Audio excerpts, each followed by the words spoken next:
Doctor, you vanished. You're wrong. This is something far more serious. We're in grave danger. This is... Pull to open. Pull to open. Yes, and what do you do? There's a power for evil, and that screen is hypnotic. What a spoil sport you are, Doctor. They like my memory window. There is nothing there at all. You must believe me. Here come the drums! So here it comes, the sound of drums. Here come the drums, here come the drums.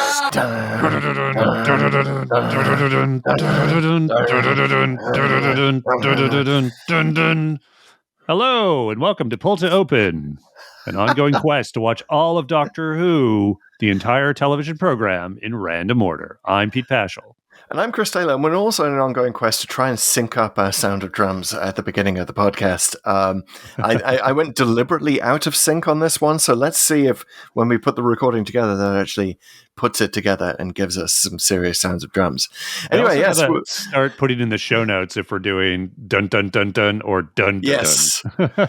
How many dun duns are in your favorite sound of drums? Please write in and let us know. Anyway, we are just a couple of guys, couple of journalists on this weird random journey in our third season of this weird random journey through. Fourth season. Fourth season. This is season 4. Third season of being random. Yes. Yes. True. Okay. Yes. So 3 seasons of randomness. If you've not listened, please dive in right at the start and see how bad we were back then.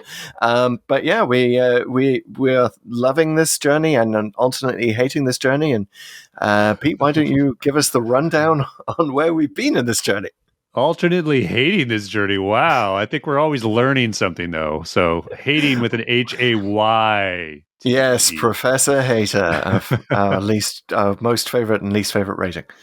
But folks, previously on Pull to Open, we were 3 episodes ago in New Who. We did that aspiringly epic, shall we say, 2-parter of the Zygons, where they invaded and then inverted in the Zygon invasion and inversion.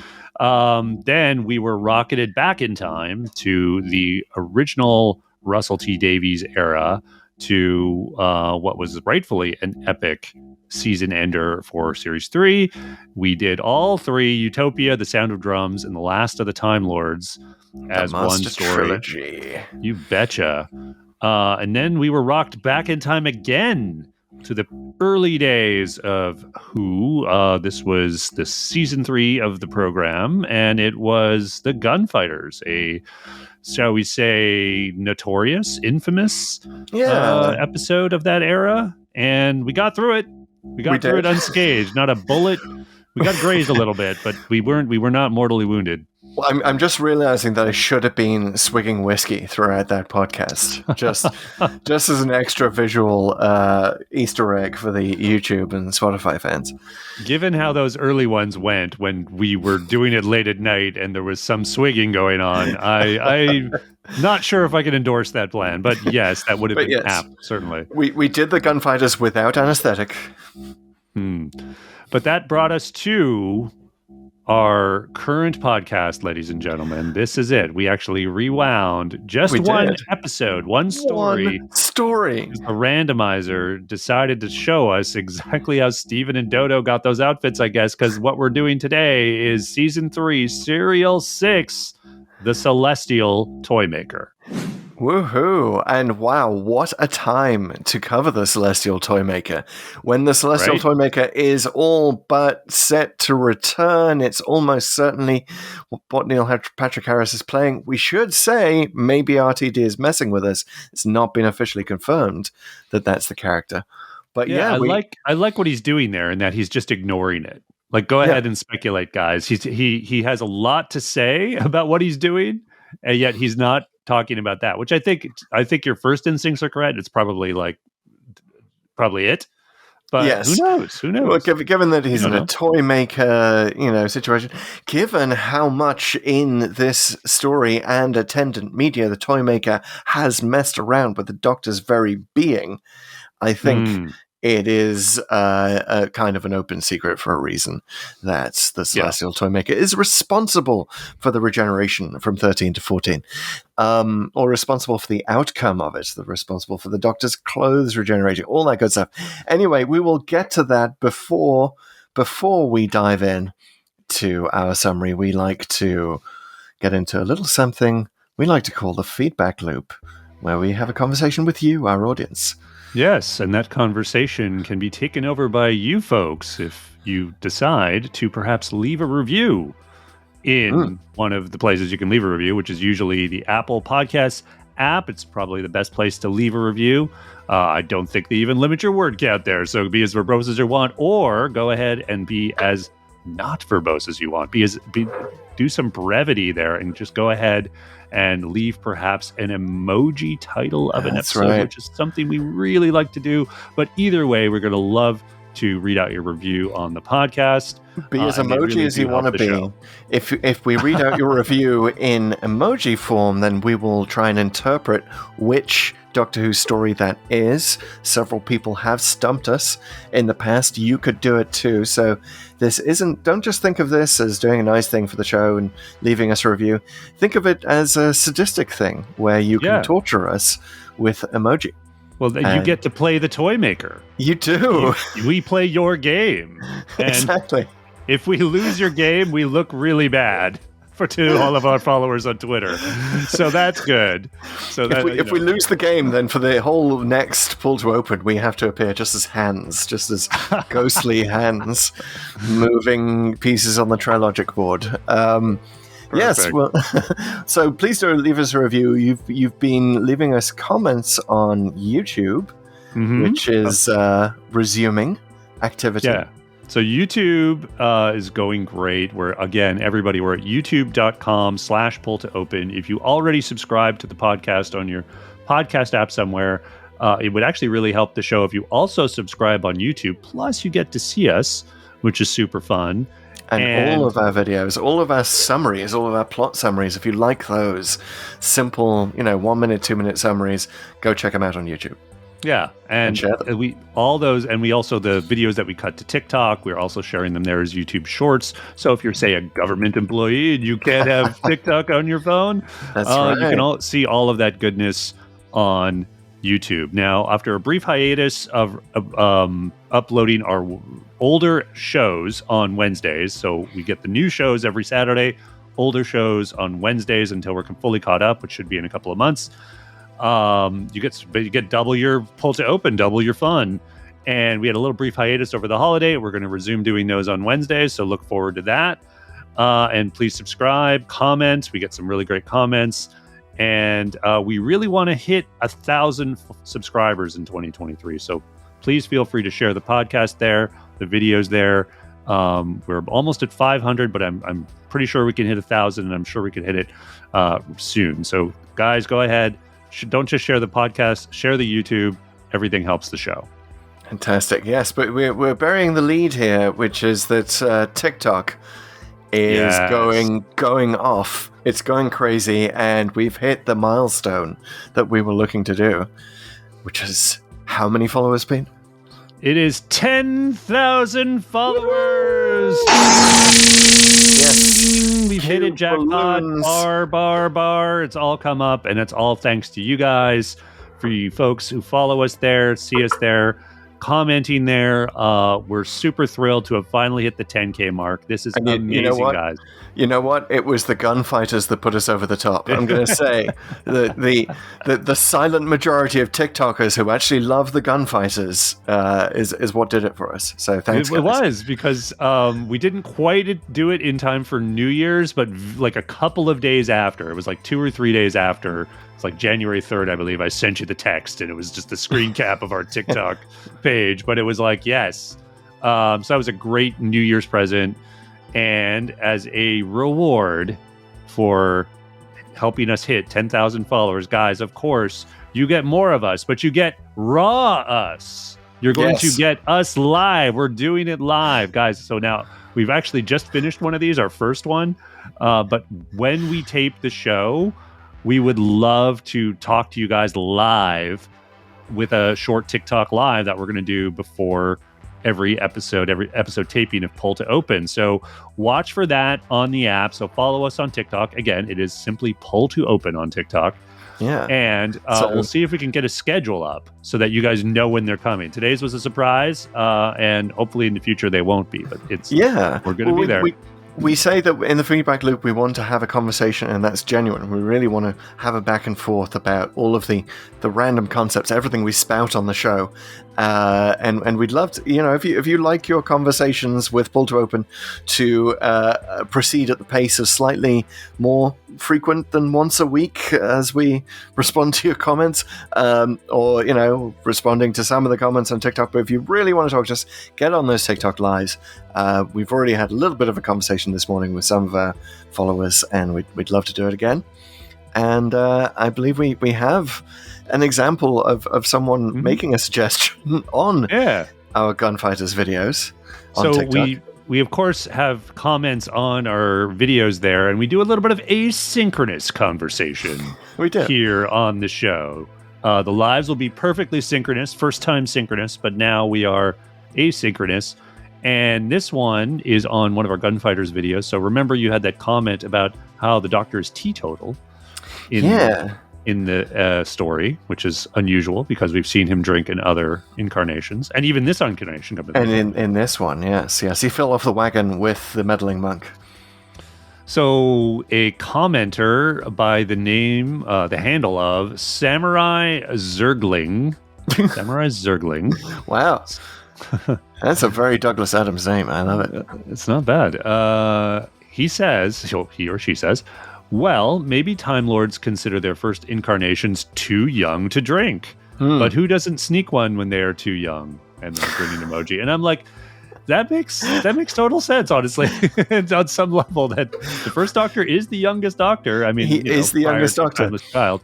And that might explain why he's drinking milk in the Last Chance Saloon. It's a thing that very young regenerations do. I mean, if you remember, Pete, one of the other things we were talking about the Gunfighters was this notion that the Doctor knows that he's dying. Like, he's had this sort of intimation of his mortality, and his body's wearing a bit thin, and that's part of what the toothache shows him. But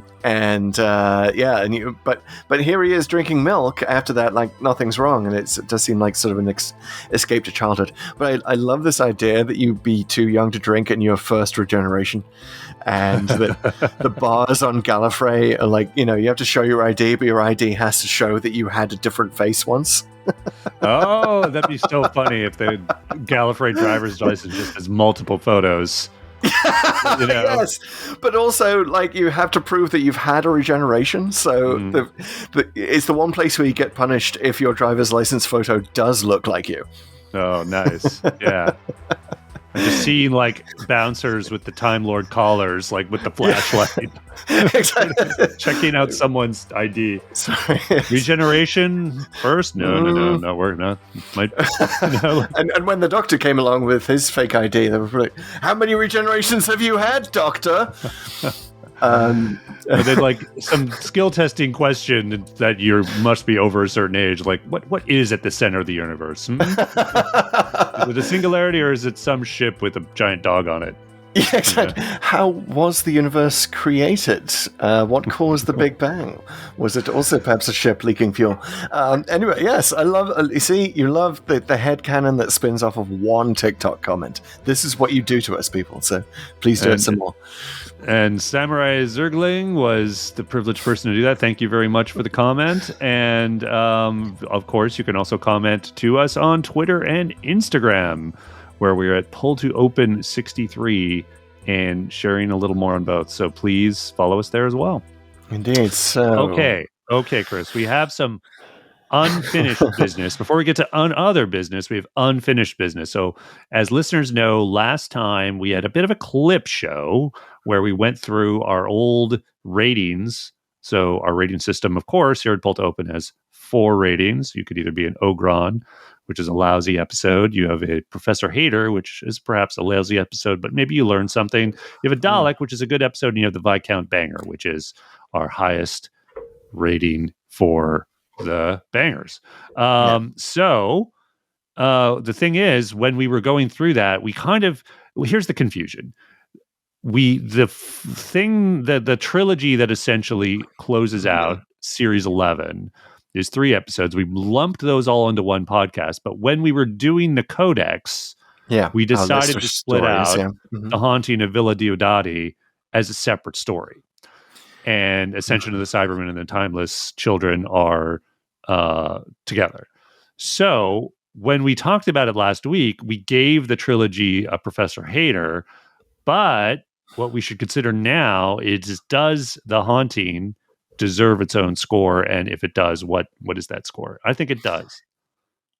I don't, honestly. I'm going to stick with Professor Hater on it because I had such issues with Villa Diodati because it so squandered the potential for a story about, Mary Shelley and that particular the Year Without a Summer. It just that I go back to the podcast and listen to it, or maybe don't because it's one of our earliest and we were kind of amateur. But if you did go back to the podcast and listen, I kind of went through all of the issues. There's like why is Mary Shelley kind of backgrounded? Why is Lord Byron like there's and why is it Percy Shelley? Like what is exactly going on here? Like you have to draw more of a connection between the plot. I remember it being a bit of a mess. And yeah, I'm just going on emotion here. My emotional memory of all three of those episodes roughly the same, perhaps rising a little bit with Timeless Children, because just the sheer because the Cyber Masters basically, and you have Sacha Dhawan, yeah, the scenery. Exactly. So that is good. Interesting, harsh, unexpectedly harsh. I thought maybe not unexpectedly because you're actually making me remember all the things I didn't like about it, like the dumb ghost thing at the end, and various sort of there's a lot of wasted time on things that we should be doing something else. But everyone, when Ashad shows up, it gets kind of interesting. It definitely levels things up. I don't know. I'm gonna give it. I'm gonna give it a Dalek. I'm gonna give it kind of a, probably a Destiny of the Dalek, which is it's not your first choice in encountering the Daleks, and certainly not the most competent Daleks. But I have fond memories of that atmosphere and sort of what they were trying to do, even though I think what you're saying is I just wasn't as bothered by the squandered potential of Mary. I frankly didn't really like any of those people. Yeah. So maybe that, again, it's kind of a problem, but I mean, given the story that they were telling on its own terms, I think it's okay. Fair enough. So we can do a little split decision. We can disagree. That's what happens. Exactly. Yeah, that's how we roll here on Pull to Open. All right, now the codex is complete. Huzzah! Now we're good. Guys, the codex is complete. Shall stand for 1,000 years. We'll talk a bit more about the codex at the end of the show when we actually have to open it up. The new upgraded codex. I'm excited about that. Yeah. We have just a couple of other things to chat about in terms of other business. One is the new animations, which are for realsies. I mean, actually, I don't know if they're for realsies because even though the Radio Times wrote about it, I think they were just re-reporting this story that appeared in the Daily Mail. I think it was the Mail that said even though last year it was reported that the animation project that was animating the old episodes had run out of money, and what's the new one? That's the last one. Anyway, one of the Troughton episodes was going to be the last one unless they came up with new funding. Apparently, they got some new funding. Fantastic. And there's at least two more next year, this year in 2023 that are going to be released. One is the Underwater Menace, and another is a Hartnell episode called The Smugglers, which is in the same season that we're currently trapped in. The one that follows the Gunfighters. We saw a few seconds of the Smugglers at the end of the Gunfighters. It's going to be interesting that they've chosen that one, and it's interesting timing. Was it the Smugglers or was that the Savages? Oh, you're right. That was the Savages. I'm so sorry. Savages, Smugglers. There's a bunch that I feel like are the somethings that in my mind sort of all merged together, and one of them is even a Troughton one because there's like the space pirates. Yes. Honestly, if you told me there was a Doctor Who story called The Smurfs, I'd believe it. It just sounds like the Smurf.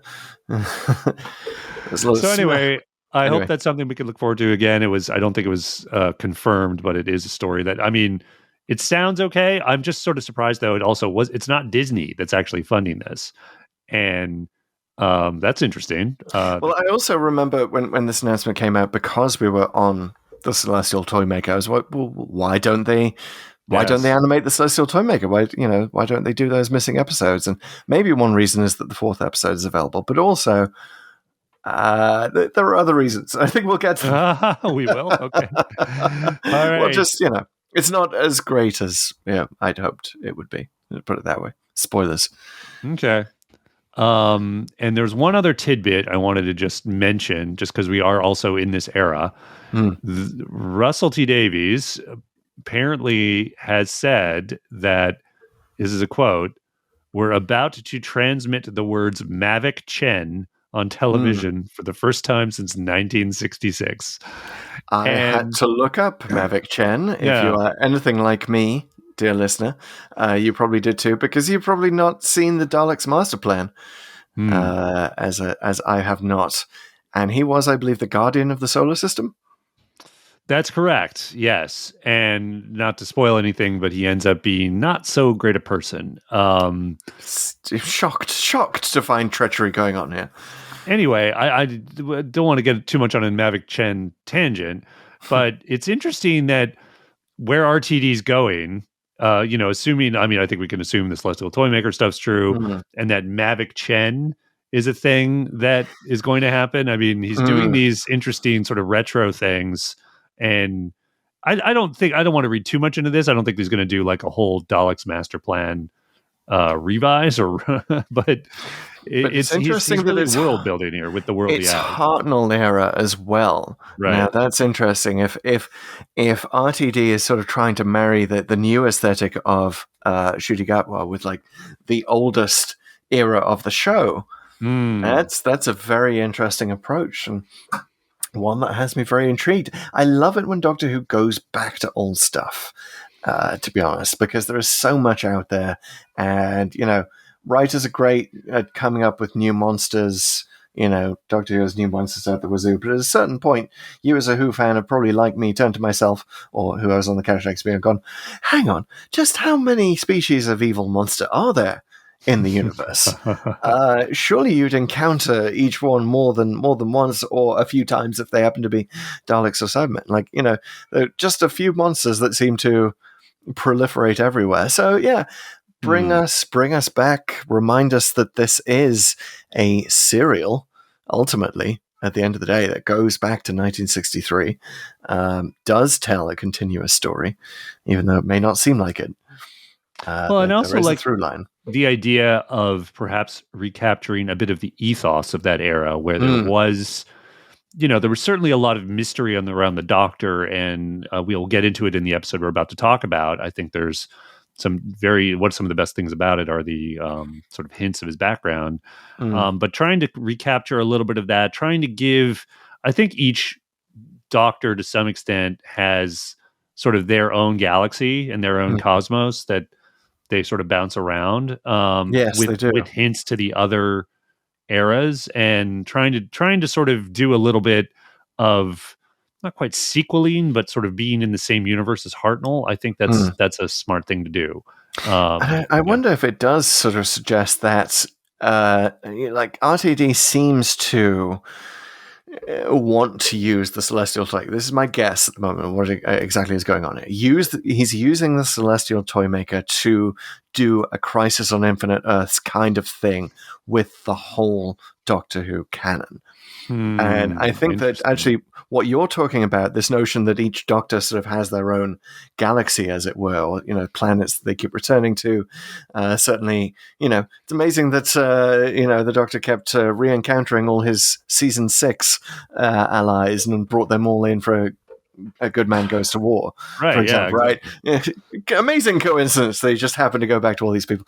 But like maybe there is some way that you could formalize that and say that, in this new canon that you're building with the Celestial Toymaker's help or whatever it is you're doing, that is literally true that each Doctor has his own sort of galaxy or star system that the TARDIS is bouncing him around. There are so many ways that you could take Doctor Who canon and smooth it out and going forward, make it a little more accessible. So this is good. I'm going to say, because RTD is a man of the 21st century, he's probably not going to have Mavic Chan played by a white man with the makeup and the If you do the image search for Mavic Chan, it's a bit unfortunate for sure. Yes, you would not. We'll get into that. Yeah. Well, we'll get into that when we get into it, and we'll get into it a tiny bit here. But that is to come after, of course, we do our regular segment of Pull to Open. Now that we're transitioning to talking about the Celestial Toymaker, we have no choice, listeners, but to start with TLDW. Too long didn't watch, too long Doctor Who. And one of us is going to summarize the entire story of the Celestial Toymaker in record time. And this week, it is one Chris Taylor. Are you ready, sir? Not in the slightest. Too long didn't prepare is my motto this week. But I'm gonna give it a shot. It's been a while since I saw episode 1, and of course we're only watching them with like telesnaps. Like, this is the first. If you saw episode 1, oh, you did the telesnaps. Oh, yes. I see. I thought if you saw it, it would have been a while, because it would have been 60, almost 58 years since you saw it. It's been 84 years since I saw the Celestial Toymaker. No, thank you to the loose cannon telesnap version, which allowed me to watch that. It's been a while, so let me see if I can gather all my resources and tell this story. All right. Well, as listeners know, we allocate 30 seconds for every 25-minute episode. So you have a full 2 minutes to summarize the Celestial Toymaker. And I'm just going to put you on the spot and tell you to do it in 5 seconds. 3. Ooh, I skipped 1. 2. 1. Go.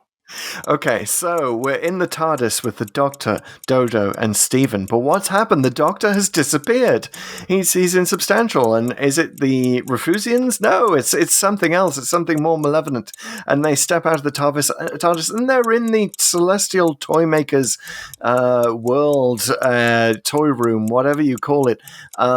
But it's got lots of doll houses in there, and the Celestial Toymaker is this guy in a Chinese Mandarin outfit, and he keeps turning the dolls into real people, and he whisks the Doctor away. The Doctor's briefly not invisible, but then he whisks him away to play a game of Trilogic, which the Doctor will proceed to do over the rest of the entire story, while Stephen and Dodo take on a series of challenges. And these challenges are, first there's one with a couple of clowns. One is called Clara, and they are playing snakes and ladders, but the clowns keep cheating, and there's something involving a blindfold to make them stop cheating. Anyway, the next bunch of people they encounter are the playing cards. There's the Queen of Hearts and her husband King Henry, and there's a jester, and there's a knave, and they have to solve something with chairs that collapse in on themselves or freeze. Jodo gets in a freezing chair. They have to choose the right chair, and only after they complete any one of these would they have a chance of getting to the TARDIS. But the TARDIS keep being fake because the Toymaker's taken away the real TARDIS, so he just gives them riddles in these new fake TARDISes, and then they go to like a sort of an 18th century soldier and Mrs. Wiggs, who's a cook, and they have to find a key, and they find it in Mrs. Wiggs's pie. And then they meet Cyril, who is absolutely not the schoolboy Billy Bunter. He is Cyril, the schoolboy, and they play a game of TARDIS hopscotch. Again, Cyril keeps cheating, but he messes himself up. He slips on some powder. He dies. Stephen and Dodo get into the TARDIS. The Doctor gets into the TARDIS too, but he has to do the last Trilogic game by remote by getting the TARDIS to simulate the Celestial Toymaker's voice, and he destroys the Celestial Toymaker's realm, and he has a sweet, and he chooses it and gets toothache. Does he ever? Good job. Woo! Got it. Yeah. I think I gave you a little extra time there just because I totally forgot to start the timer when we haven't done this in a couple weeks. So I had to do the first 30 seconds by estimate. So is it because we're in the Celestial Toymaker's realm, therefore your stopwatch had a hard time actually starting? He controls it. Yeah. I think let's do that. It's all part of some grand plan from some strange extraterrestrial ringmaster. Yes. That's the Celestial Toymaker. It's an interesting take I gotta say, first of all, it is the most. A lot of times in the Hartnell era, you get stories where it's obvious that certain members of the cast have been given a week off. Right. Right. We've seen a few of these. Barbara disappearing for like episode 3 of the Sensorites. Obviously, William Hartnell was out for episode 3 of the 10th Planet. Always the episode 3s, weirdly, the people go on vacation for. But this one could not be more obvious setup for William Hartnell is pissed off, let's give him a vacation, which is exactly what happened. Well, this feels like the original Dr. Light episode. Yeah. Honestly. And, he's basically not in episodes 2 and 3 at all. And I think they just did some voice over stuff with him. And he's a disembodied hand playing Trilogic. Right, and the Celestial Toymaker makes him mute at one point, so deliberately avoiding any need for voiceover. But I don't know, it just seems so obvious. It is a Dr. Light episode, but it's like the most sort of childish thing you can think of to make it a Dr. Light. Ooh, let's make him invisible. He's just playing this game where he just has to move pieces with a hand, so he's really there. And they, true fans of Celestial Toymaker know that they had a stand-in hand with the Doctor's ring on it. It's not William Hartnell's hand that we're actually seeing. It's a much younger one. It's a Dr. Light episode. It's also a budget Light episode. Oh my God! So just before we get into it, a little background on this episode. This was, we said this during the Gunfighters, but this was a very tumultuous time for Doctor Who. They went very rapidly through a couple of production teams, and there was basically an overhaul of the show that just sort of kept getting overhauled behind the camera, that is. And, scripts were worked up by one team, taken over by the other. And this was strangely the episode that caused it to some extent. So a little bit of background here is that there was a producer, John Wiles, who didn't want William Hartnell to be in the show anymore. Yeah, and I assume they just didn't get on. He also, Hartnell was pretty well known. He was not doing that well health-wise. It affected his work to some extent. Yeah, he fluffed his lines a lot. Yeah. Mm-hmm. Yeah. And so, again, I'm not trying to equivocate for what Wiles did, because what he did sounds pretty underhanded, because he essentially commissioned the script and then he had planned to have the Doctor played by a different actor when he came back from the invisibility. And thankfully, the BBC head of drama at the time vetoed the idea, which led to a falling out with this producer, who then had a very bitter, was very bitter about it. And he sort of deliberately went way over budget on the Ark, which was his last show. This was the first one that the new producer, Innes Lloyd, inherited, and there was no money. So they had to essentially do this thing with existing sets and write a story that sort of could match in terms of ambition, in terms of match what they had. And so that's kind of why you get this stuff where it's sort of empty-ish sets except for game boards. You have the triangular stuff that they're jumping on at the end, and they just kind of reuse the TARDIS prop a lot. They did. And also a lot of it was rewritten at the last minute. And you can definitely, because if you're thinking like, okay, empty sets, limited number of actors. This is, the idea of the Toymaker's realm is so rich that you can sort of see why people thought this was a lost classic before they actually heard the audio, before they actually saw it put together with the snaps and realized just how kind of much of a mess it was. A lot of that was due to last minute rewrites and, of writers who worked at it being aghast at each other's work. Jerry Davis, I think, was the one who sort of made it much more childish, much more pantomime-like. I think. Well, the word in addition to the sort of production issues, so it's funny. Like, I have the original novelization, which Jerry Davis wrote with, I guess, Allison Bingeman, and he actually has a foreword in there that explains not the full story I just did, but he talks about how the same guy who ended up firing John Wiles, he was a playwright, and he wrote a play called George and Margaret. And they were supposedly going to use characters from that play. So the characters in the play in this serial, And he vetoed it. And according to Jerry Davis, he vetoed it at the last minute. Now, I've heard conflicting stories here that someone basically wrote them in without his knowledge, and then he vetoed it, which is sort of a different thing altogether. Regardless, there was a bunch of rewriting done, and they had to rewrite again to change the characters to the clowns and the playing cards and just sort of do an entirely different thing. But drama. And Jerry Davis did most of the rewrites, as you said, and arguably made it sort of more of a childlike game playing thing. The drama off screen is almost more interesting than the drama that's on screen with this. Let's talk about George and Margaret since you bring it up. So this was a 1937 play, and the whole idea of the play is that you never meet George and Margaret. It's sort of the same idea as Waiting for Godot, right? Okay. Godot never shows up.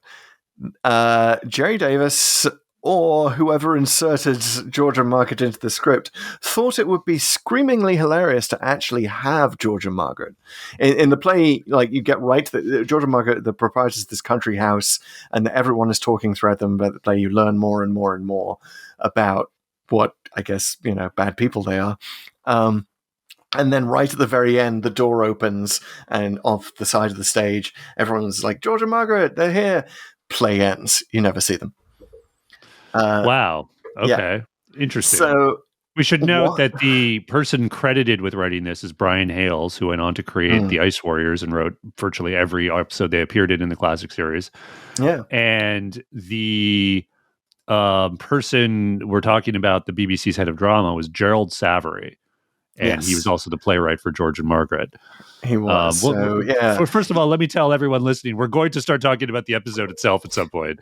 But this is essential back because Jerry Davis has sort of used this. I read that same introduction in the Target novelization. He does sort of use this, I think, as a defensive measure to kind of say, oh, it's, of course it's a bit rubbish. It's, I had to rewrite everything at the last minute. Well, no, you really didn't. You just had to take these George and Margaret characters and turn them into a bunch of other characters, clowns playing cards, et cetera, et cetera.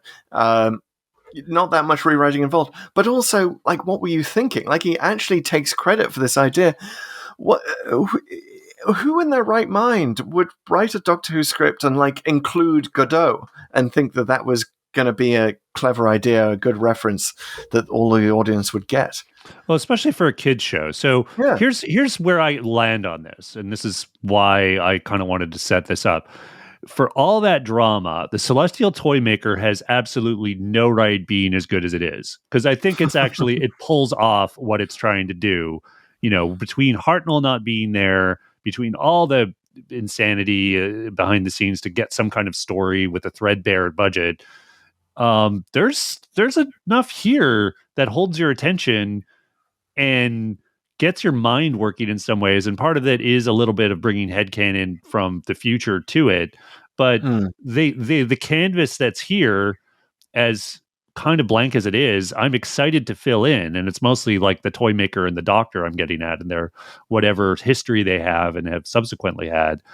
But you can't get it out of your head once you're exposed to it. And now, that said, this doesn't fully go into it. Later things they did with the Toymaker in sort of the other media, like novels and audios, did to some extent anyway.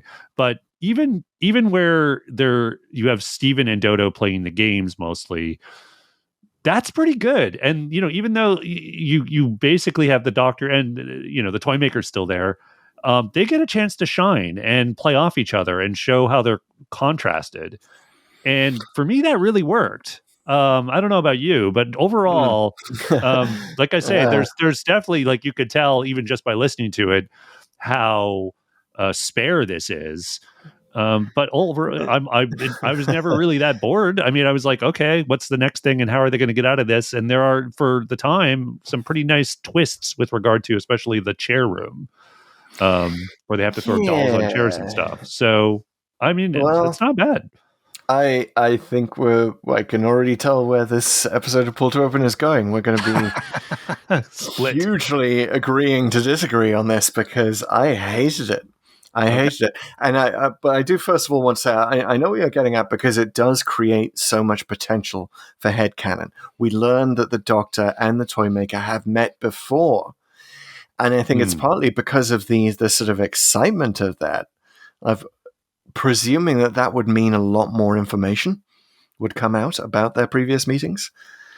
Right. And then the script does but I don't know why it does it. William Hartnell needed a vacation, but the script writes him out, and the potential for Dr. Toymaker dialogue in episodes 2 and 3 is gone.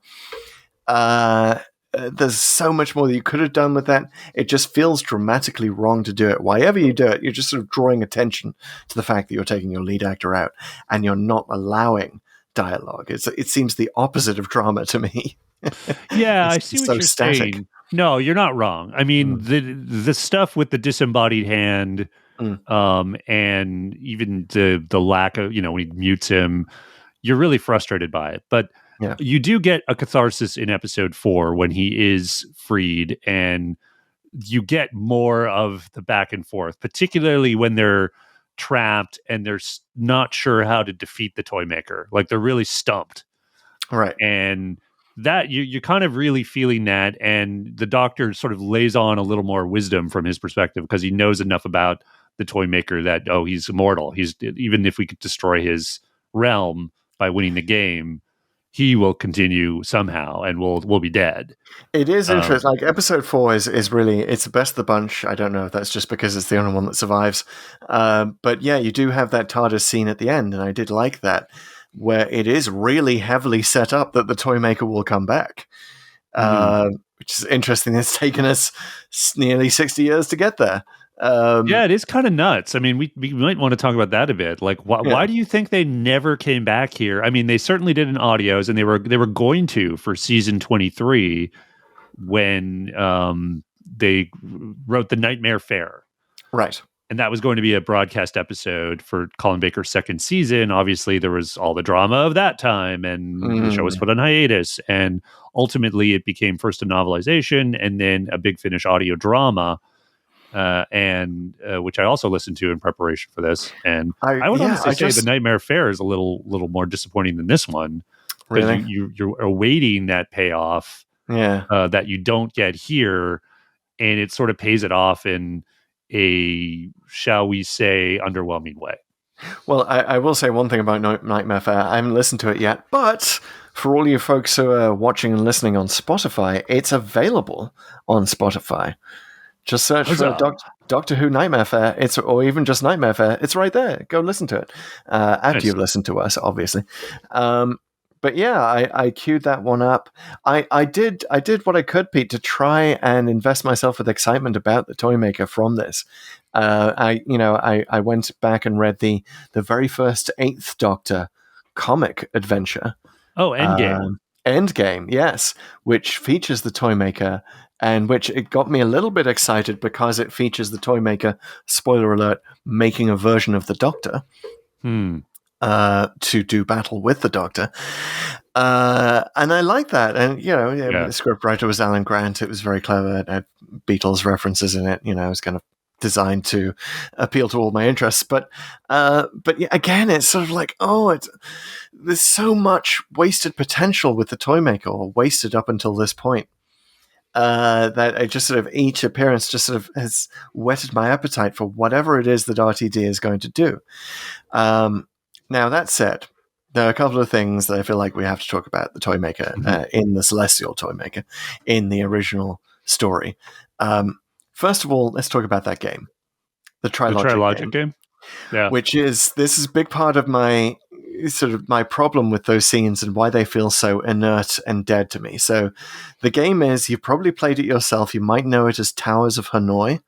Is, I believe, how it's known. It is that you have to you have to take the blocks from point A, get them on point C, going through to point B, or you have to put the blocks on point B first, and then get them to point C. Well, you got to use point B to get to point C, right? You just got to go back and forth, and And you put a large. You can't put a larger block on top of a smaller one.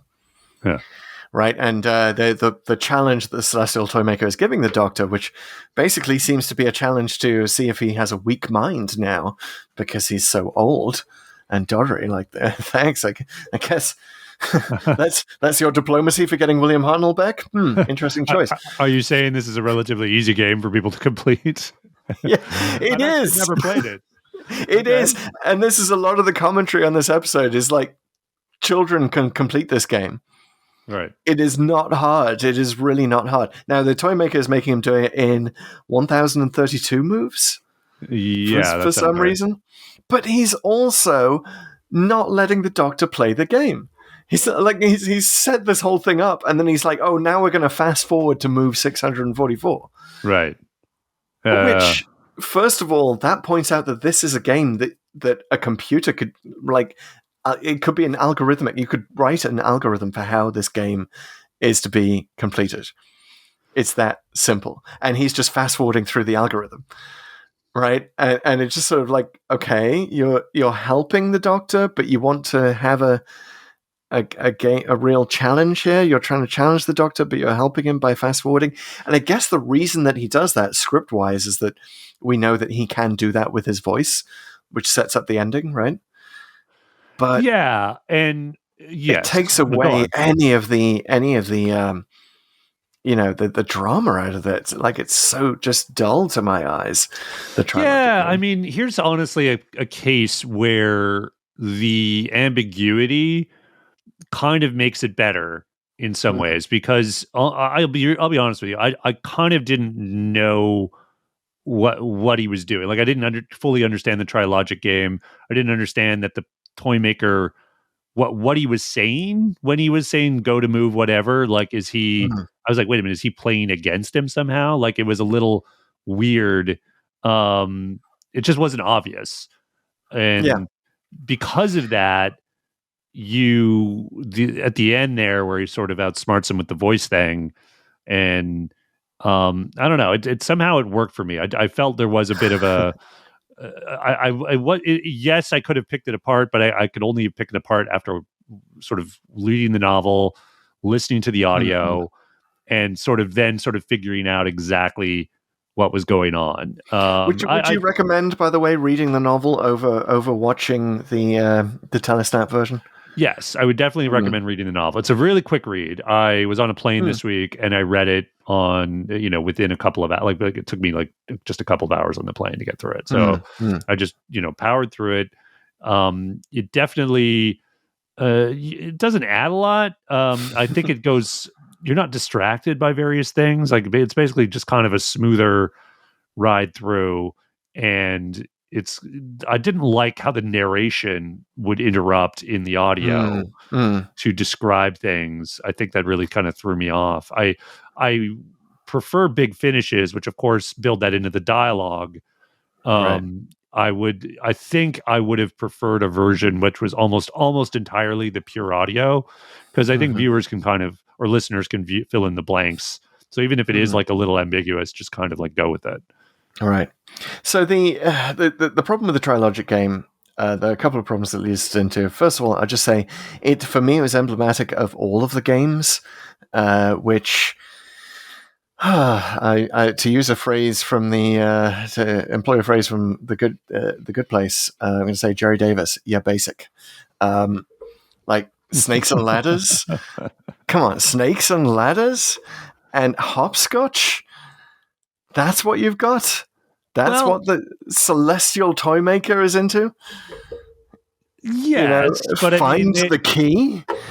What the hell? The thing is, it's kind of like, first of all, the snakes and ladders game, because I see what you're saying. One, it's, you have to sort of correct a little bit. It's being aimed at kids, and they want to see familiar things. It's a little bit like criticizing Bad Wolf for, like, come on, are they really going to be playing the same game shows 500,000 years from now? Of course they're not going to be, but it's like, you need to sort of reflect what the home audience is going to figure out.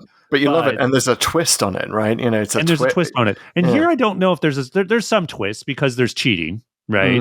And here's where, like, I really had to come with my headcanon, but it works in my mind, which is that it's really more, I kind of sort of put it together in the second challenge, which is the chairs, and Dodo sits in the freezing chair, and it's kind of a losing move. I mean, it certainly is, but because Steven grabs her and pulls her out, the sort of combined wills can break free. And for that to work, you have to sort of realize that the game is really just an abstraction. And even though you can't break the rules, it's really like your will and your level of engagement that's really mattering here. And I like that.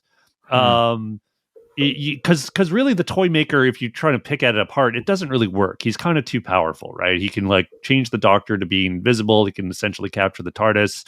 So why is he bothering with these games? And why is he but it's because it's motivation. He doesn't want to conquer. He doesn't want to destroy. He wants to amuse himself. And he's figured out that his level of amusement is higher when he can actually lose. So he's submitted himself to these games. Now, at the same time, he's not strictly, refereeing them. You see the clowns cheat, and the implication is that if they didn't discover them cheating, they would have won. So it's not so much. He's totally on it when Steven and Dodo cheat, but he's not on it when his own dolls cheat, basically. Right, and I think it's because it's you could this again. You really have to come with headcanon. It's because you because they discovered it, like their wills get stronger, and if Steven had simply acquiesced to losing that, he would disappoint the toy maker. Like the toy maker wants to see people fight and think outside the box in ways they would lose or win, right? Like so it's similar with the slippery powder at the end. He's going to let Cyril take it, but when they sort of Cyril discover it, messes himself up. Yeah, it's I don't know. It's kind of like this idea. If you ever seen the show Suits, I know. which there's a mentality to how they approach trials and legal challenges, which is like you really have to sort of bend the rules and go outside them to win.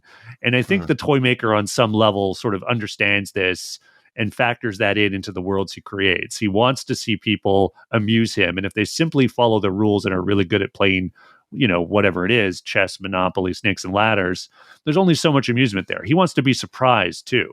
So he kind of allows for this. This is sort of how I explain it in my head. Because I mean, you're not wrong. It's like there's the games are kind of lame, and how do the rules even work if one side can cheat and one can't? But because the clowns kind of win, right, the first time, and then they call them out in the cheating, and then it's like, well, now we have to play it again, and the clowns surrender to that, and so that's how they beat them. Which again, if you just look at the game as an abstraction for a battle of wills, I think it works. Okay. I sort of got the feeling that I'm sure you've come across your kids at some point. They're playing a game and they're fighting about it, and the game is really important to them. Yes. But to you, it's just sort of a squabble over nothing, and you can't really tell what they're talking about, and you just want them to stop squabbling. That was my feeling throughout most of at least episode 2 and 3. It's basically what's going on here is one giant squabble between two sides in a game that is so basic that sort of bored by it, but at the same time, so like the twist on the game is so obscure that you're just like, I don't understand this. I don't want to understand this. Just stop fighting and play nice, please. My poor head can't stand it. There's basically a lot of shouting. If you listen to the audio, is, and a lot of shouting. You might be over-indexing a bit on Steven, who gets annoyed. He's probably as annoyed as you that he's being forced to play these games, and But the thing is, I really like how they contrast him with Dodo, and they both get to win and lose. Yes, being themselves. Because Steven's headstrong, he's to the point of antagonizing his opponents. He's dismissive. He calls them all just toys that, things the toy maker has created to distract them. Whereas Dodo sort of more wisely understands that, well, it doesn't make any sense that they would be behaving this way if they were just literally controlled by the Toymaker on strings. And she reasons, I think correctly, they never say it's true, but I think the implication is that she knows what she's figured it out, that these people they're playing against have personalities and wills of their own that the Toymaker doesn't directly control. And whether that means they're people he's captured, I think that's kind of what the large implication is, that these are people who've lost to him and they've become toys rather than constructs. So and she sees the humanity. Dodo, by the way, but that of course works against her in the last game, because she had to go back for Cyril, and of course he's deceptive. Which was, I got to admit, even that's the surviving episode. The way it's shot is not very good. It's they're clearly rushing through it. There's not a lot of budget to do different camera work, so it's very unconvincing. But I given some, like, I knew what they were going for, and honestly, like, if I called out every Doctor Who scene for being unconvincing in the classic series, I would not be going with much. So I'm okay with it. I have no problem with that. Like, yes, insert a scene where you see supposedly blood on, like, and it looks really bad on Cyril's leg, and Dodo falls for it. I get that. It's kind of already been established, but already established in the most basic way, because Dodo and Stephen literally fall for the things that you, like today, and maybe this is today versus 1966, but like the idea that a clown hands you flowers. If you come up to a clown in the street and a clown hands you flowers, what are you going to expect? The flowers are going to shoot water in your face. We all know this now. And Dodo says, "Oh, how nice, I'd never been given flowers." Isn't she from the 16th century or something? So she's contemporary. She's contemporary. Okay. Yeah, she's whatever she's from. Earth in the 60s. She's actually wearing a mini skirt in this episode that Jackie Lane went out and bought for herself in Knightsbridge. The swinging 60s were underway, and I believe this is the first Who companion in a mini skirt. Oh, all right. It's kind of interesting. Oh, that's right, because that was another sort of consequence of the production teams. They were getting a little less conservative with the fashion, which was a good call. Yeah. Yes. That one's pretty bad. and also, Stephen does the same thing, which is like, never shake hands with a clown, for goodness sake. Like, Stephen gets the long hand out of it, and I almost expected a buzzer in there. Like, maybe it's not the show's fault that these tropes about clowns have become so basic now that this looks like we roll our eyes so hard in that first episode. Yeah, I mean, maybe it's bad. People out of time. I mean, Steven's from the future, so you could make that excuse. But yeah, I mean, certainly looking back now, maybe even then, it was not so good. You get the impression they put that stuff in so the kids at home would be like, no, don't, because they've probably been to a circus and have seen it. I'll say that the show probably redeems itself better with the other games, and the chair game, which I've mentioned, I think is quite good. I think the King and Queen of Hearts are played really well. Are they hearts or whatever? The King and Queen and the playing cards. She's the Queen of Hearts. He's King Henry. Right, and you have the knave. Yeah, and all played by the same actors, which is like, I mean, it's great for the actors who were originally contracted to play George and Margaret, right? They really take on the roles, and this is one thing that the showrunners in this era of Who wanted, was like better actors, really make it believable, and and they did that with these, and the fact that they sort of double up playing every role. I mean, I almost didn't know that they were basically the same actors in the role. They really inhabit those different roles. But to what end? Like, could you use the fact maybe that they are actually the same actors in, lean into that a little bit maybe? Otherwise, it's just sort of like, okay, great, you've got some good actors, but you got them on the cheap and you got them to triple up. And they went off and did their own dialogue, which is why the BBC almost got into legal hot water here. That's right. The guy playing Cyril and the knave and the kitchen boy, same guy. And when he shows up as Cyril apparently supposed to be originally based on the Artful Dodger from Oliver Twist. But in fact dressed as a very popular character in Britain, Billy Bunter, who was on a TV show at the time, originally a series of novels. It's one of the sort of the quintessential classic boarding school comedies.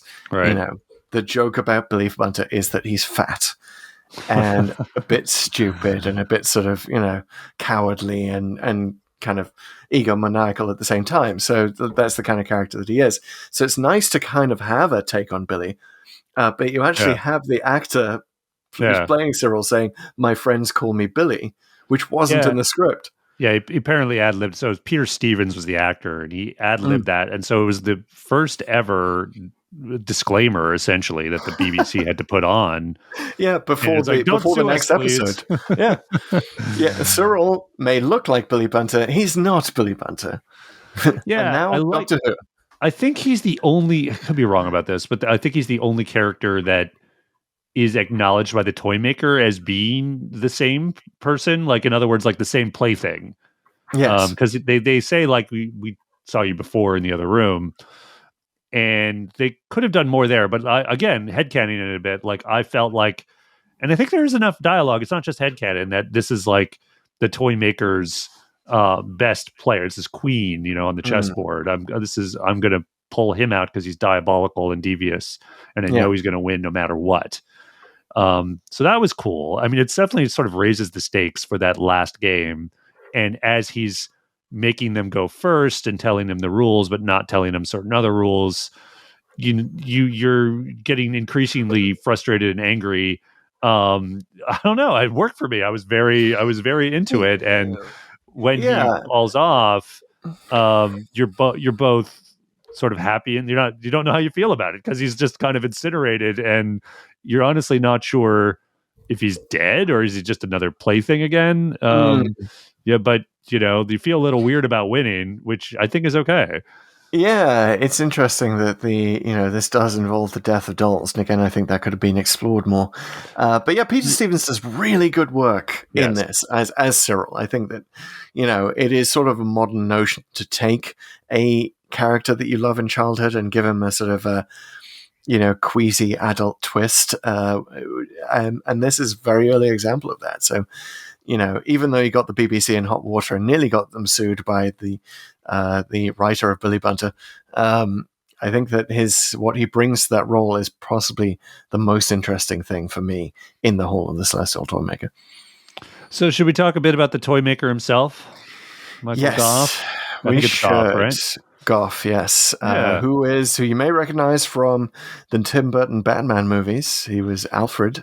Well, you wouldn't recognize him from this, because he definitely was years later, and he's the same guy, but looked quite a bit different. You don't recognize him, which is sort of the interesting thing. But yes, is it time it might be time to pop into Chris's History Corner just for a little bit on the potential hidden racism and not so hidden racism in this episode.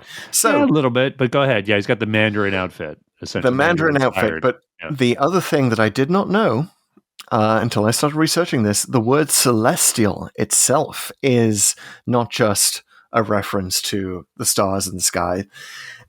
It was a common epithet applied to the Chinese. I guess, yeah. But like yourself, I had no idea that was the case until I read something about this episode. And I feel like if you don't know it, if you don't know, well, now here's the controversy is some fans feel if you listen to a bit of the dialogue and you listen to it again and again, you slow it down or whatever. I don't know what they've done to it. Like episode 4 does seem slowed down to me. Maybe the version I watched, but it does seem like he's trying to do sort of Asian overtone, like speak in a sort of slightly East Asian way. The choice of the trilogic game being the Towers of Hanoi. Even though that was originally a French game, it's very much associated with East Asia. And I believe there's a line in the novel that mentions like the Chinese characters on the Chinese engraving on the Chinese desk of the Chinese outfitted man. Like, the subtext could be not more clear. He's Chinese, guys.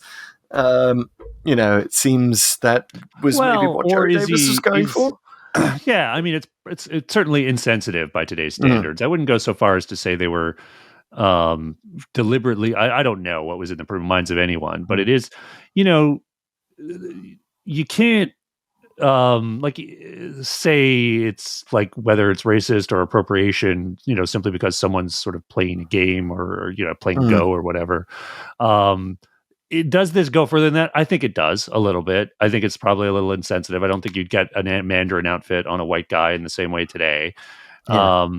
But again, I think it's all kind of subtle enough that it's not the Talons of Wang Chiang, like or Mavic Chen, as we were just talking about. Indeed. In fact, I've seen when you look at the artwork they did for the Nightmare Fair, and even if you look at Endgame, like he's still in that outfit, right? Like, so again, like, and why not? It's just it's a certain style, and they decided this, and you could argue it's all a brilliant homage to the great games that the Chinese have come up with, right? And you just thought these guys are the best at doing this kind of thing. I'm gonna appropriate this culture, which is again, arguably, well, I mean, he's a bad guy, right? He's not going to be sensitive about that. So Yeah, I mean, it does sort of play into. It's definitely an era where there was no problem with racial stereotypes of like Chinese, East Asian people being kind of evil mandarins with plots and schemes and games.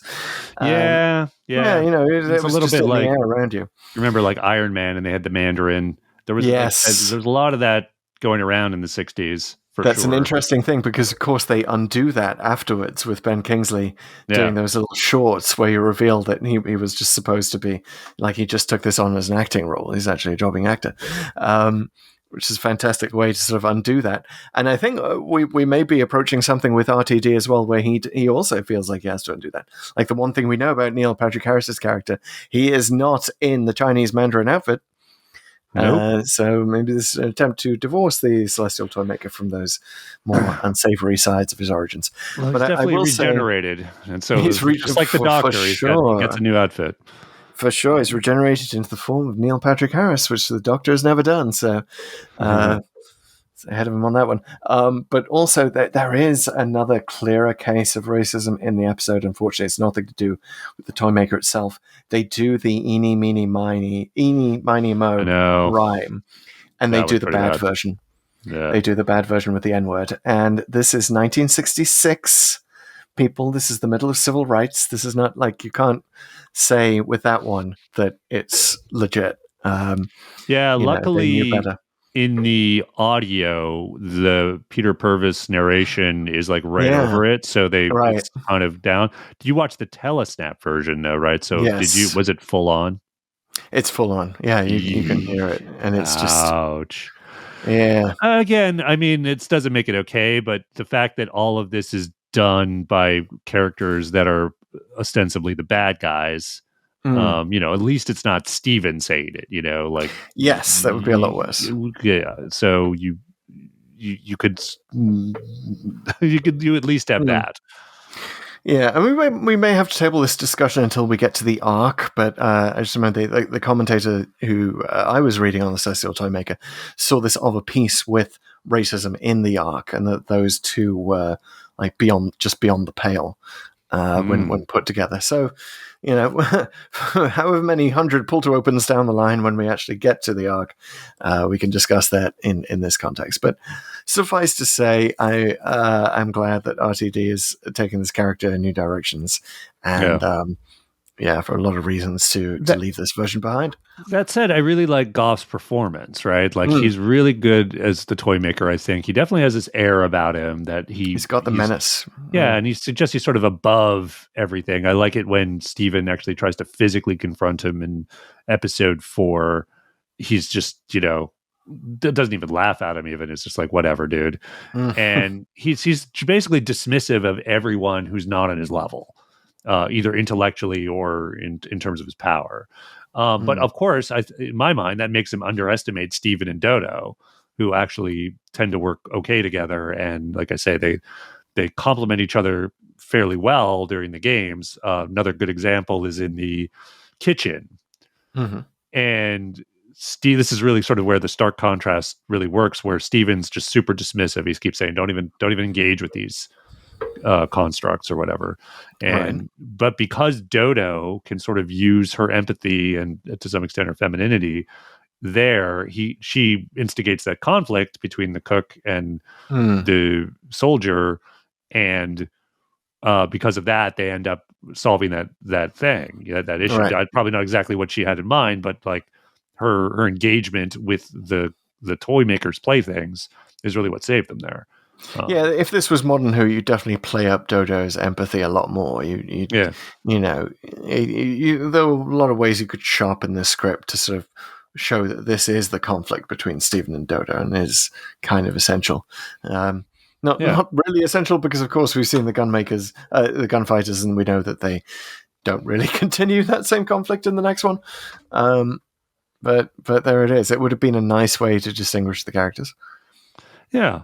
And I got to say, not seeing the actual sets and the characters of the clowns and the dolls, I think was probably a good thing, because clowns and dolls are just so creepy, you know? And when they're described, I think you can sort of make up something in your head that's really creepy. I really thought when they advance from the chair room to the kitchen and they sort of have this moment where they might go back and the dolls come out and block their way, that felt so creepy to me. I was just imagining something terrifying. These weird ass dolls, full-size dolls, standing in front of you with halting movements.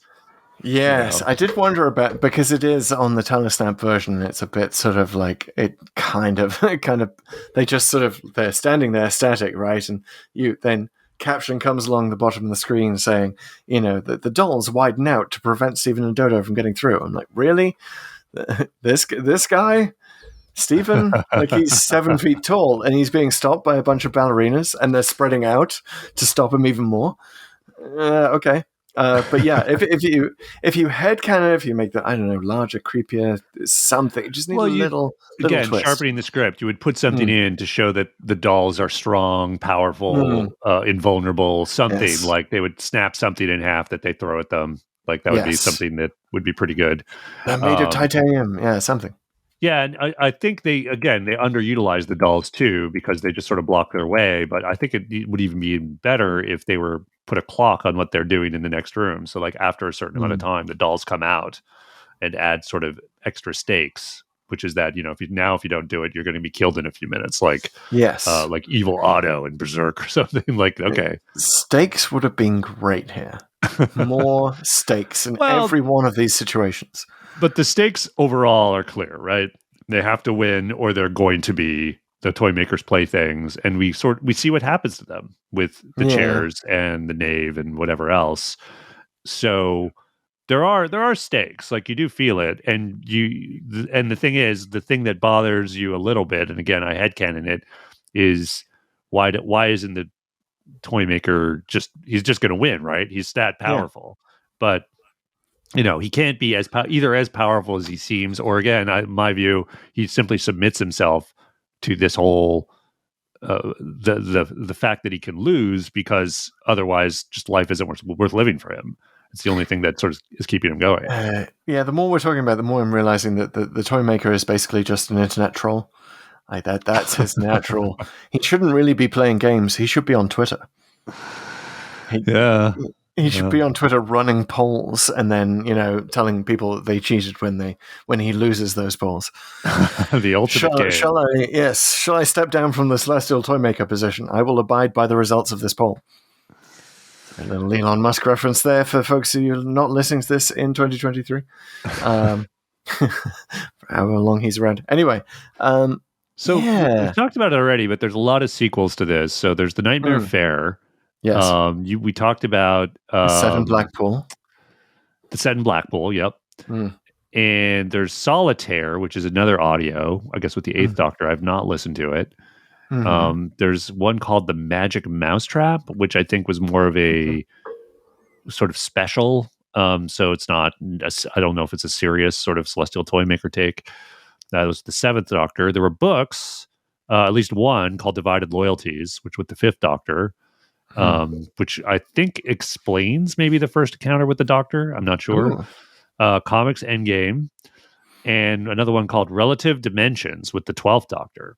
And there's one from the earlier Doctor Who magazine days, which didn't have the Doctor. It is one of those sort of short stories they did called The Greatest Gamble. So this is a thing, and I don't sort of want to go that deep on any of these, but it shows like how intriguing and interesting the whole idea of the Toymaker is. And you just, this is why I'm buying what they're selling, right? Because I'm excited to bring my headcanon to such a character, because this is it's almost a trope. It probably is a trope of this master manipulator antagonist that's literally playing with you like a chess piece. And I recall early Justice League of America comics, which I forget what the name of the villain is. It's probably something like the Game Master, they always have the name like that. And they force one of the Justice League members to literally sort of play chess with the other Justice League people, and whenever they land on a square, like something happens. And I don't know, for some reason that's just riveting. And I think it only is if there is a chance of your heroes winning, but you when they're forced into this, they're so the underdog. And I don't know, maybe it's just too obvious a metaphor, but to sort of see the conflict that you're witnessing sort of spelled out on this board, literally. I think there's the stakes of the game, but then there's also the extra stakes of getting out of the game that are inherently attached to that. And that's just so interesting. So I think that's why they keep coming back to this idea. I love the setup. It reminds me a lot of something called The Adventure Game, which was on the BBC between 1980 and 1986. And the story was you had a couple of celebrities and a member. It was sort of an early reality show, but set in space. And the idea is you go to the planet Arg, which is it had a very Doctor Who-ish kind of feel to it.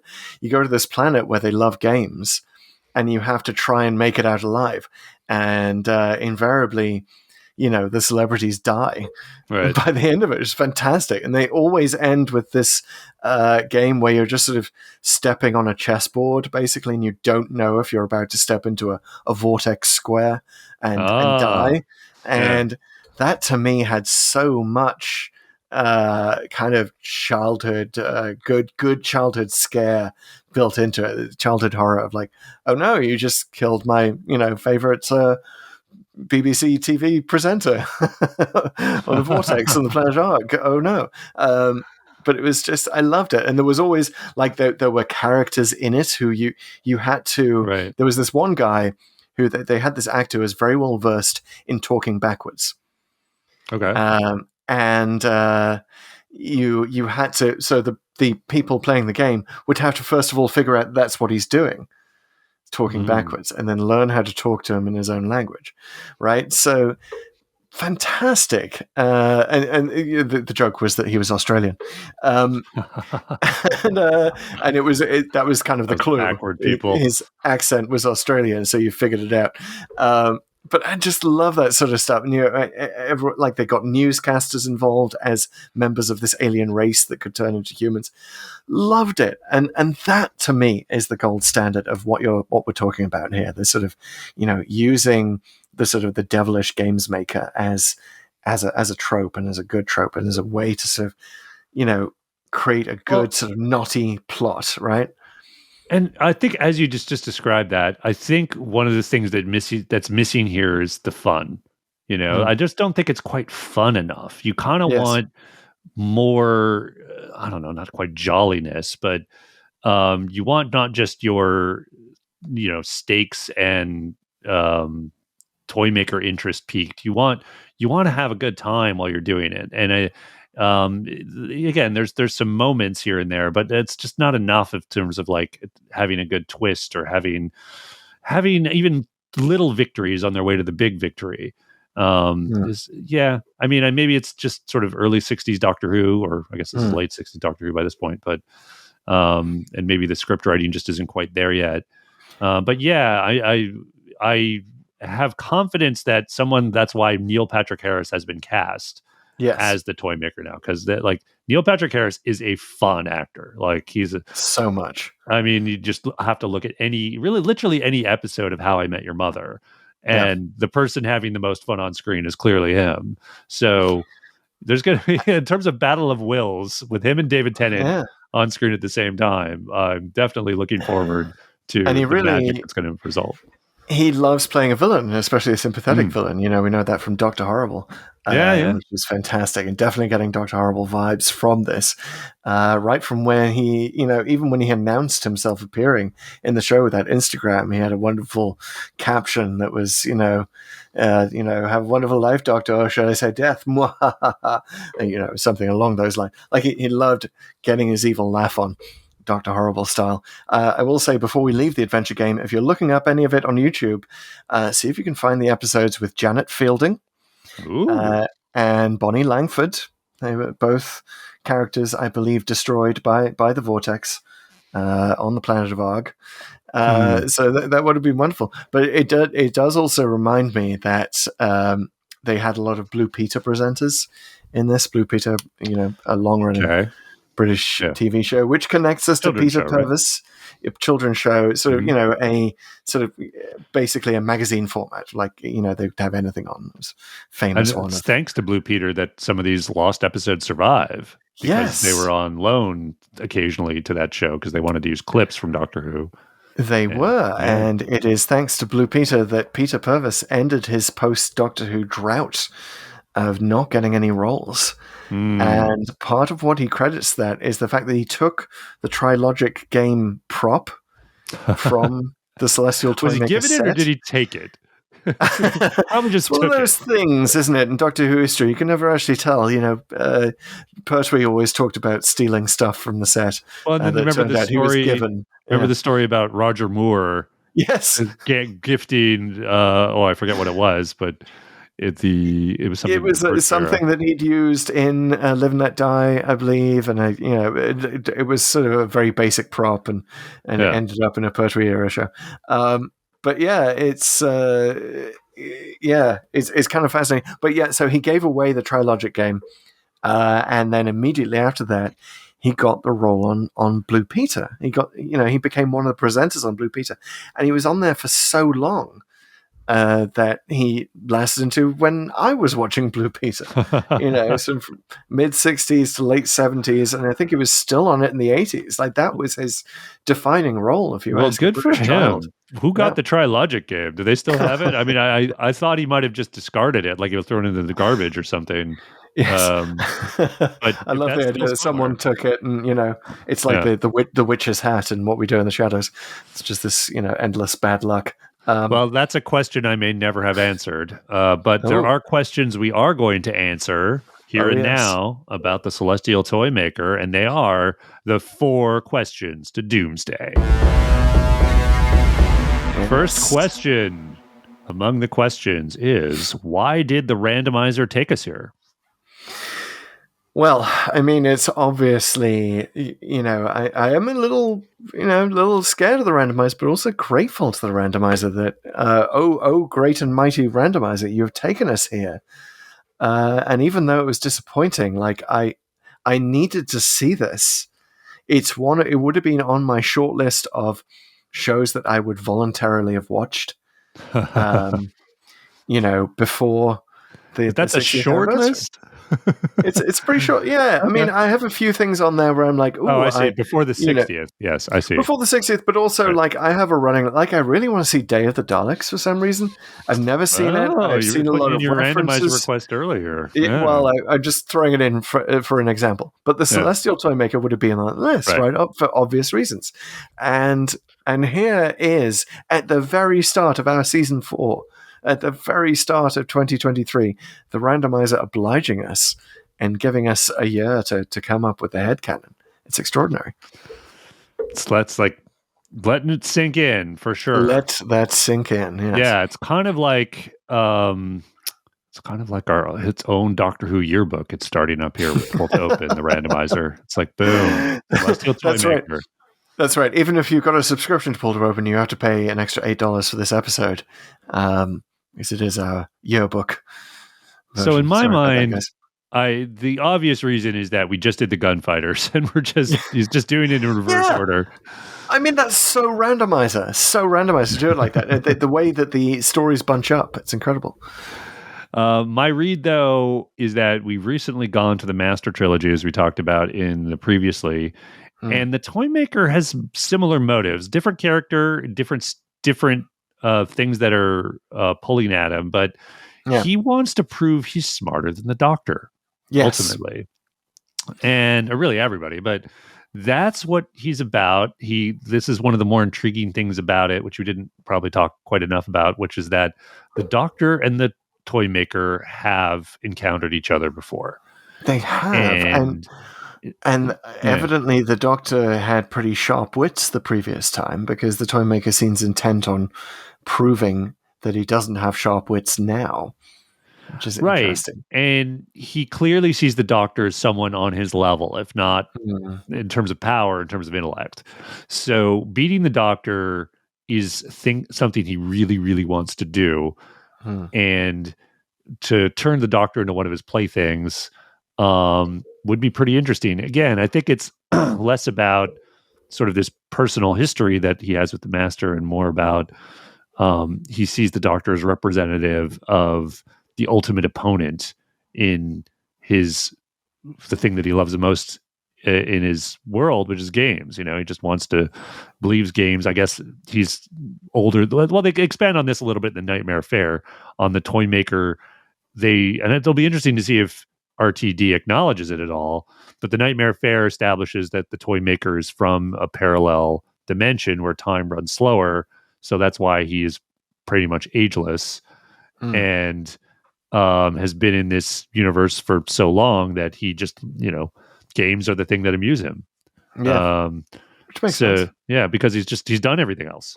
And he's powerful enough to just conquer whatever. The Doctor even says in the Nightmare Fair that was once seen just casually manipulating a supernova just to see what it could do. I do love this idea that, and it is something that science fiction writers return to quite a lot, this notion of, if you are an immortal being, what do you do with all that time? And there's, to bring us up Douglas Adams again, there's that great character in the later books, Wowbagger the Infinitely Prolonged, who has decided to insult everyone in the universe in alphabetical order. Huh. All right. Yeah, I just, where's he at now? Take that and run with it. I mean, he reappears at various moments in the books, further through his list, right? So it's just a wonderful recurring joke, right? Nice. So maybe that'll be the Toymaker's ultimate fate after he gets bored of all games in the universe. Well, only if he wins, and this might be what we touch on in the second question, which is, what if the evil plot had succeeded? So the evil plot is obviously the Toymaker's plot, which is to turn Stephen and Dodo and the Doctor into his dolls, basically. Right, his playthings. And I think you've got to say that is the evil plot succeeding. Like the other idea is that the TARDIS gets caught in the, destruction of the Toymaker's pocket universe, and then everyone dies, and then you basically just have this kind of version of Turn Left, but with like 60 years of Doctor Who in it. I don't know how you would do that. Literally everything, every Dalek invasion succeeds, every Cyberman invasion, everything succeeds from 1966 onwards. What if he did lose? What if the series we've been watching since the Celestial Toymaker is all in the Toymaker's universe? Yes, I would. Wow, if RTD pulls that one, that would be the most audacious thing attempted in the history of the show. Yeah. And because then you could throw out whatever continuity you don't want, like Timeless Child, gone. Yep, gone. Gallifrey, back. Yeah. It's tempting, isn't it? I love the idea. The Doctor goes to Gallifrey and he's like, I had the weirdest sense. You guys were in a pocket dimension and then the Master destroyed you, and they're just looking at him, and then you became Cyber Masters, and they're all like, what? Great idea. Like they just do it. Yeah. So Didn't you launch a time war with the Daleks by trying to get me to destroy them? No. Yeah. But that's a good idea. So I like it. If the evil plot succeeds, Doctor Who still happens. It's just all in Toymaker's universe, and he's the number one fan. The only fan. Yes. The Doctor is wondering why he's got only one follower. The number one and number infinity. Okay, we're going with that. Wow. I mean, that does sort of bring a version of the Celestial Toymaker where he's dressing up like the Master, cosplaying the Doctor in Power of the Doctor. Nice. Maybe he was always there. But we know who is always there in every episode, of course, as we saw in The Name of the Doctor, where she was splintered across the Doctor's timeline. Clara's here somewhere. Where is the Clara splinter? And I have an answer for this because it's so obvious. Yeah, there's a Clara in this. There's a Clara the clown.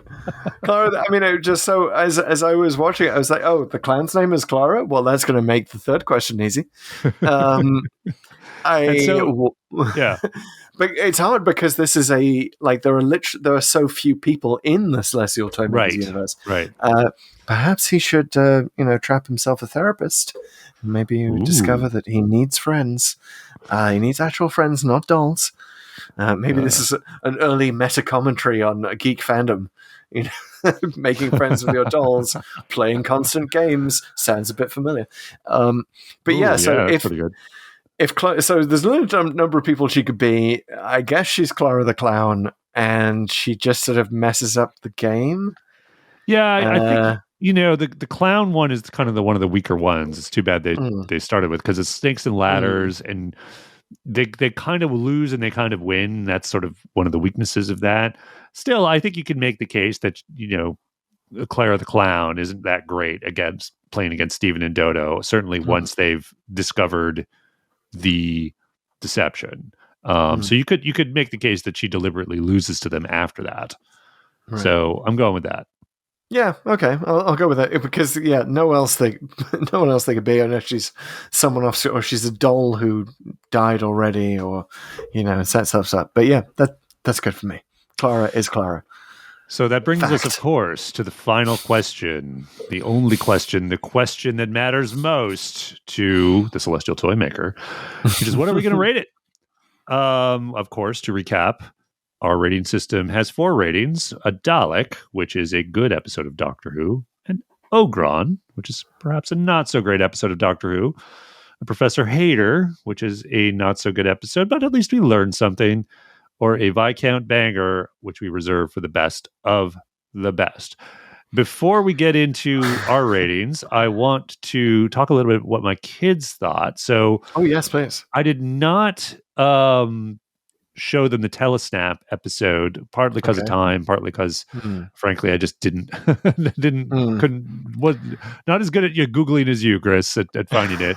So I was more intent on doing the audio. And Daily Motion, people. Daily Motion, it's what you got to do. Daily Motion, yeah, sponsor us. But they liked it. They liked episode 4. So basically, what I did was I sat down and sort of described the first 3 episodes for about 5 minutes, and then we watched episode 4, and it held their attention. Jack said basically, it's showing Dalek signs there. That was okay. Grace liked it again. It may be made for kids and with kids games to some extent. I think was a bit of a factor here. For her especially, but like you said, episode 4 is the best of the bunch. Yeah, so that's helped sway me somewhat. I think that they also. I mean, I always have a better experience in movies where I miss the first 5 or 10 minutes. Yeah, and why do you think that is? I don't know, but it's because you have to engage your headcanon, right? You have to imagine the opening of the film, and usually you imagine a much better version from what your friend next to you is telling you about how it opened than is actually seen on the screen. It's kind of like I get what you mean. You're doing the headcanon, so you're already forcing yourself to come halfway to this thing, and you probably become much more forgiving Yeah, and you're kind of things you would enamored otherwise pick at, yeah. with your own version, and you're sort of so desperate to grab a hold on this. I mean, I remember this happening with, I came in late to Fantastic Beasts and Where to Find Them, and missed that whole thing. Came in when the mole creature was basically doing Never a saw heist it. on the shop. And I had a much better experience with that movie than everyone else I went to see it with, and I think it's because I had to make the whole beginning of it up in my head. Nice. So I'm that's arriving at a Dalek, a pretty solid Dalek, actually. I think the what's unlocked here about the Toymaker, and maybe it is because of the way I experienced it. I don't know. I think maybe I would have the worst time at the telesnaps, but I was very intrigued, and basically I was into it, and I really liked how it gave Dodo and Steven, Peter Purvis and Jackie Lane some breathing room, some time to shine, and time, a chance to sort of show how they complement and contrast each other. So, solid Dalek for me. Indeed. Well, to contrast, if not complement each other, I'm definitely. I mean, I gotta say it. This is a classic Professor Hater. It's got all the signs of Professor Haterdom, which is, I didn't have a great experience, but I definitely learned that you don't just sort of take the Doctor out of a story by making him invisible and mute. There's definitely a big learning from this. I learned a lot about, slurs that I didn't know were like Celestial. I learned about that. I definitely learned that, you gotta make make the games have a bit more interest, even if it is, more sort of a for children kind of episode. It took me back to the adventure game, which I loved as a great contrast to what they were doing here. So yeah, Professor Hater, but he's a happy, twinkly Professor Hater. Oh. He's got lovers in his eyes for the Celestial Toymaker, and he thought it was done wrong on screen once, but Professor Hater cannot wait to meet the Toymaker again. All right. Good times. I hope he brings a Dalek with him. So there we are. Split decision. Hater versus Dalek. So that's it. We're going to have to let this universe of our commentary on the Celestial Toymaker collapse as we escape in our TARDIS. We don't have one final game where a Dalek has to play a Professor Hater on a checkers board. Just blast him.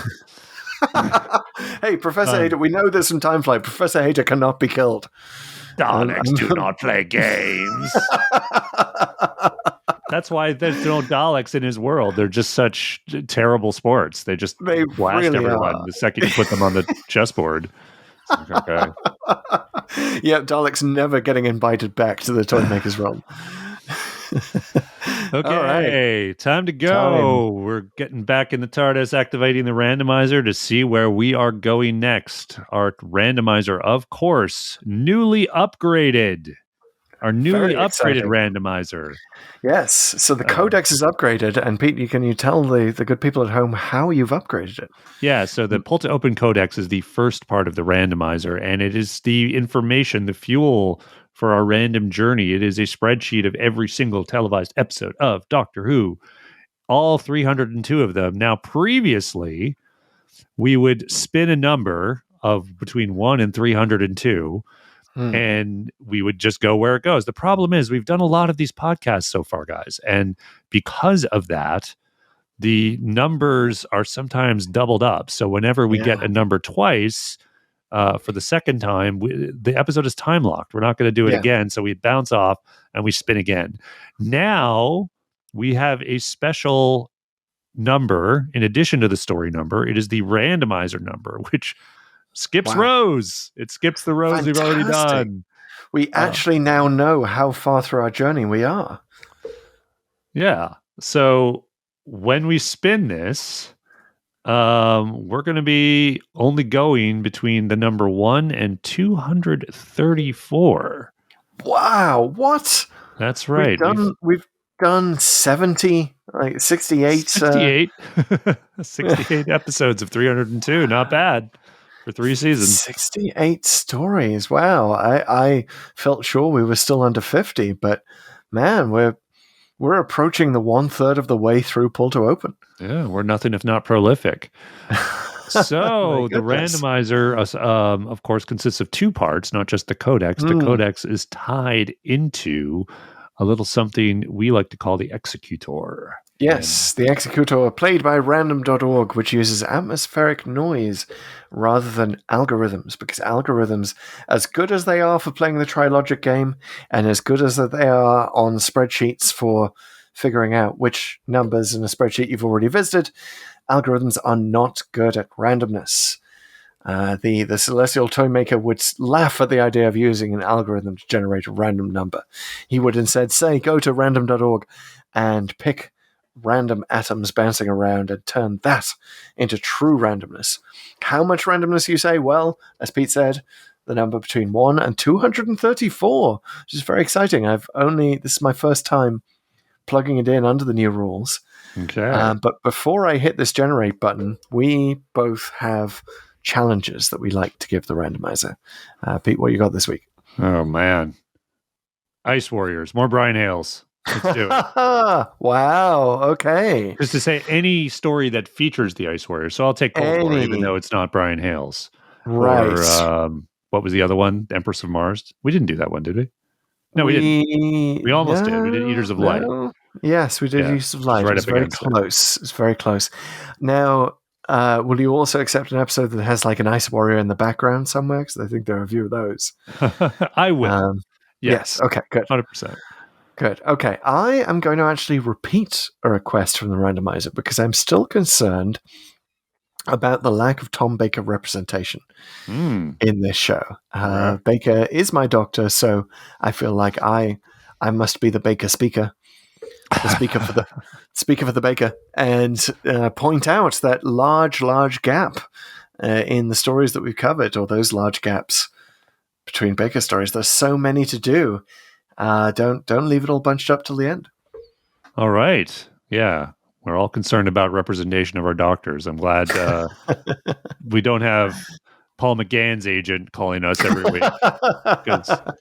Why are you still not doing the TV movie? Well, maybe it'll happen this week. Maybe it'll happen. So if you have got the number plugged in, again, it's 234 this week. Yep. It's so time exciting. to spin. So let's get a countdown. It's happening in 4, 3, 2, 1.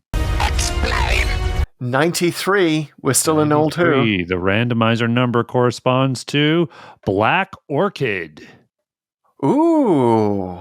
Yeah. Wow, really? The last of the true historicals from the classic series. Wow, the randomizer loves historicals. Yeah.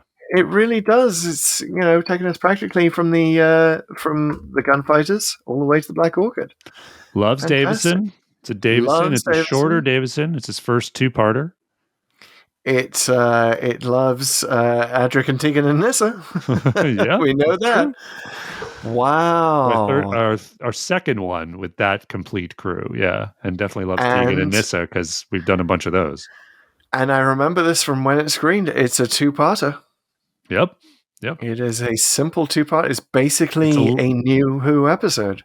It's a light snack with 5 in his original crew. So yes, it's going to be great.